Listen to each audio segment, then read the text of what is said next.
ok? Vamos agora para transformações de funções, que é a nossa aula do dia segundo. Então, transformações de funções é como eu vou observar a minha função, ela se processando no tempo, ok?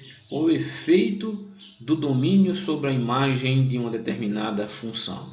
Se eu tiver, por exemplo, a função f de x ao quadrado e estou analisando ela no intervalo de -1 a 1, nós teremos, como nós já vimos em outras aulas, uma parábola com a concatividade para cima, ok? X é positivo, ela é côncava para cima, então quando o x for -1, ela vale 1, quando o x for menos 0,5, ela vai valer 0,25 e assim vai. Quando o x for 1, ela vale 1, que vai ser 0,5 ao quadrado, vai ser 0,225.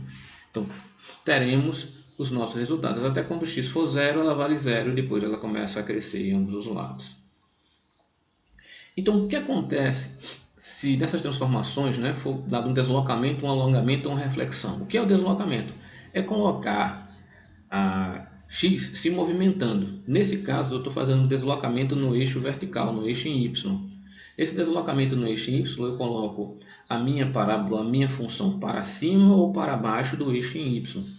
Por exemplo, se eu tiver a função fx ao quadrado, que é aquela função, e eu tiver f de x mais 1, ou seja, x ao quadrado mais 1, nós já fizemos isso. Tudo que eu vou ver é que a minha parábola ela se deslocou. Antes ela começava em 0 e agora ela começa em 1.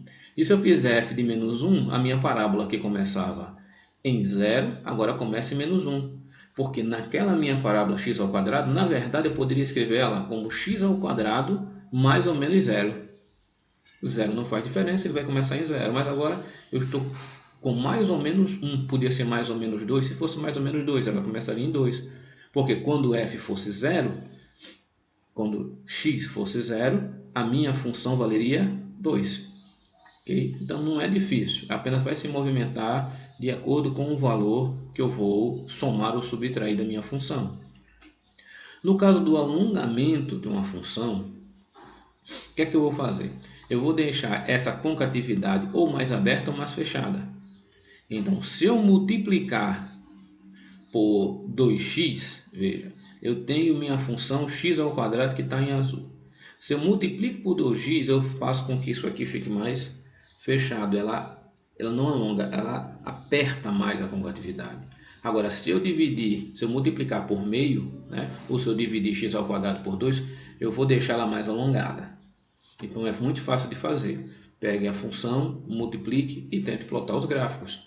Quando x for -1, certo? Quanto é que vai dar? Agora, quando x for 0,9, 0,9 ao quadrado vezes 2. Veja, essa concatividade ela vai reduzir, ela vai apertar mais. E se eu dividir ela por 2, ela vai aumentar. Aqui onde eu tenho. Isso aqui é muito importante quando vocês forem ver algumas disciplinas, como por exemplo sinais de sistemas e outros, que você vai precisar visualizar o que é uma compressão e o que é uma expansão. No caso aqui, quando eu multiplico por 2, eu estou comprimindo, estou apertando. Quando eu divido por 2, eu estou expandindo. E que é a reflexão? Simples. Se eu tenho uma função f de x, que é x ao quadrado, nós já fizemos isso. Essa parte côncava fica para cima. Agora, se eu fizer f de menos x, ou seja, menos x ao quadrado, então a minha concatividade vai ficar para baixo, porque no lugar de ser 1, vai ficar -1 ao quadrado, menos 1 ao quadrado. Menos 1 ao quadrado dá 1, vezes menos fica -1. Então veja, meus resultados ficam todos para baixo, eu estou espelhando. O mesmo resultado que eu tinha para cima agora vai para baixo. Podia também ser o contrário. Se eu pegar f de menos x e multiplicar por -1, todo esse resultado que era negativo vai ficar positivo. Apenas isso. Coisa simples. E agora, se eu deslocar, alongar ou refletir na horizontal. Agora eu estou tratando não mais do eixo em x, mas do eixo em y, mas agora do eixo em x. Se eu multiplicar, veja que agora não era f de x, fecha parênteses, mais 1, agora é f de x mais 1. Então, o que é que eu estou fazendo? Eu estou fazendo todos os resultados de x e vou somar ou subtrair com mais 1.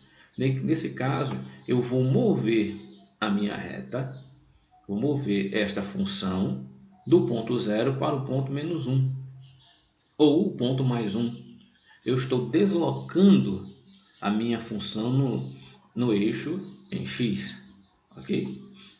Então eu estou fazendo esse deslocamento. Então, fazendo este deslocamento, eu posso ver como é que a função fica agora. Ela vai ter o mesmo formato, só que ela não vai iniciar mais, por exemplo, aqui em menos 1, ela vai iniciar em menos 2. Ela vai iniciar em mais 1. Ela vai iniciar em qualquer um outro ponto.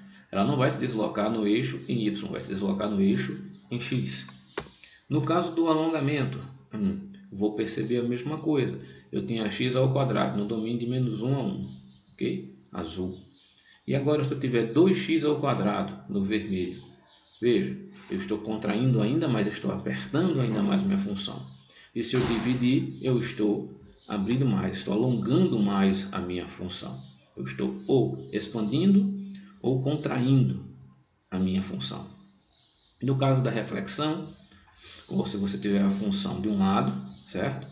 Se eu multiplicar ela por menos x ou por menos 1, eu vou ter a representação dela, tem f de x, agora eu tenho f de menos x.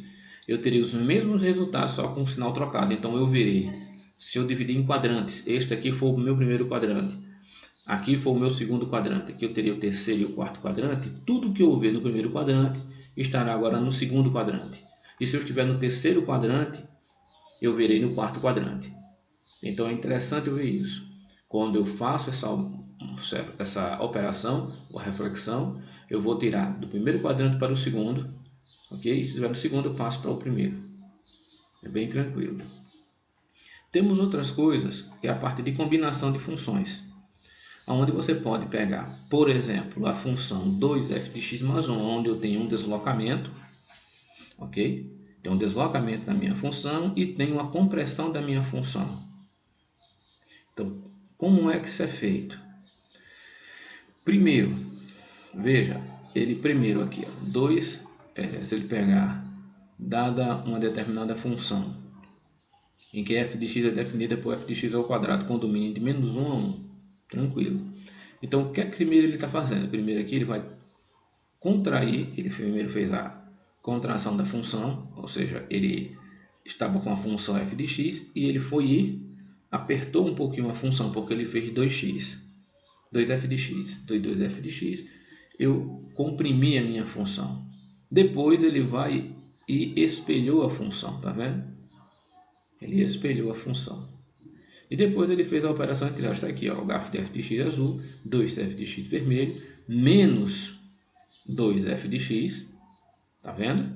E depois, menos 2f de x mais 1. Com o vermelho à direita e todos os domínios. Por quê? Mais 1, porque ele subiu do zero para cá.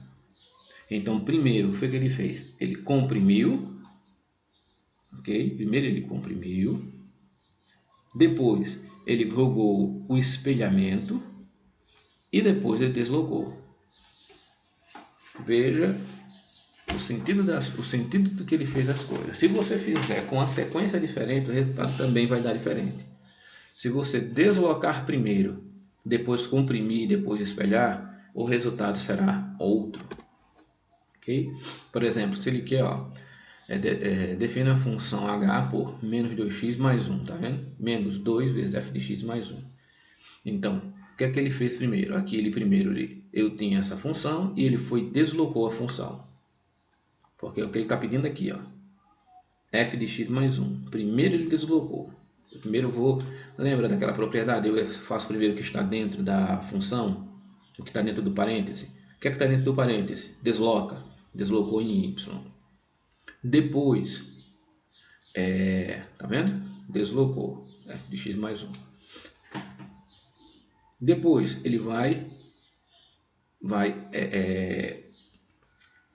apertar essa função. E depois ele vai espelhar a função. Vai refletir a função. É o que ele coloca aqui embaixo. X ao quadrado em azul, f de x mais 1 em vermelho, tá vendo? Depois, 2f de x mais 1, ok? Depois, menos 2f de x, ele espelha. É interessante a gente observar isso. Temos agora uma coisa que vocês vão utilizar muito, é bom que lembrem. O que é uma função par e o que é uma função ímpar. Uma função par ela é definida se f de menos x for igual a f de x.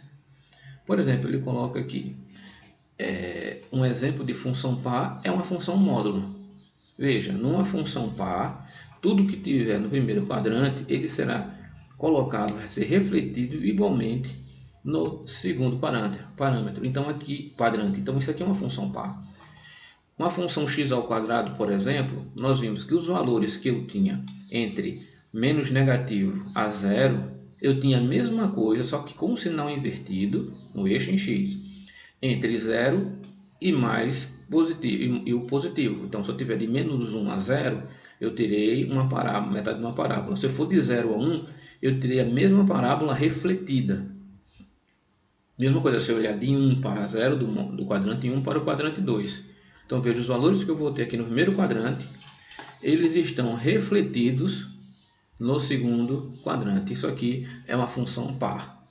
Já numa função ímpar, por exemplo, eu tenho uma função de f de menos x com x ao cubo. Ela é da seguinte forma: o que eu ver no primeiro quadrante, eu verei refletido no terceiro quadrante.